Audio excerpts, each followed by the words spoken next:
So I have discovered a new way to crash the game, thanks to the latest snapshot and the new game rule, spawn chunk radius. You can see here I have the chunk borders enabled visually. This will help represent what I'm trying to do. So I have some command blocks that are spitting some messages out in the chat, and they're all on different chunks. The spawn is at 000, I'm going to teleport to 1000, and everything seems to stop messaging. So the command blocks are all disabled. This is because the spawn chunk radius is set to 0 on my test world. This means spawn is not loaded anymore. If one is load spawn, I'm going to set the radius to 1. And this is going to enable 2 chunks around spawn. Because if this is 1 chunk, this gets loaded when the spawn chunk radius value is 1, which is 1 chunk outside of spawn. This is 48 by 48. For some reason, it's impossible for me to load only 1 chunk. Now, let me set it back to 0. If I save and quit and load my test world again, you can see that fancy load screen disappears. It's this thing. That world loading screen seems to be informed by the spawn chunk radius rule. For example, if I set it to 1 and load,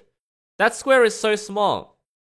Now, what I'm going to do, and if you've known my channel for the longest time, you'll probably be able to anticipate what I'm about to do. Now, the spawn chunk radius maximum value is 32, which makes sense, right? Ever since 1.13-ish, Mojang's been placing limits on what the player can do to try to exceed some values in the game, to try not to break it, which I don't like. Now the value is 32, and when I load the world again, you can see just how big the square is now. And you can see since the loading is a lot slower, that's what the square looks like. Now I've done some math. I cannot visualize for you just how many blocks a spawn chunk radius value of 32 will provide. So there is a rationale behind making the limit value 32. This is exactly how many blocks it's trying to load for you to spawn.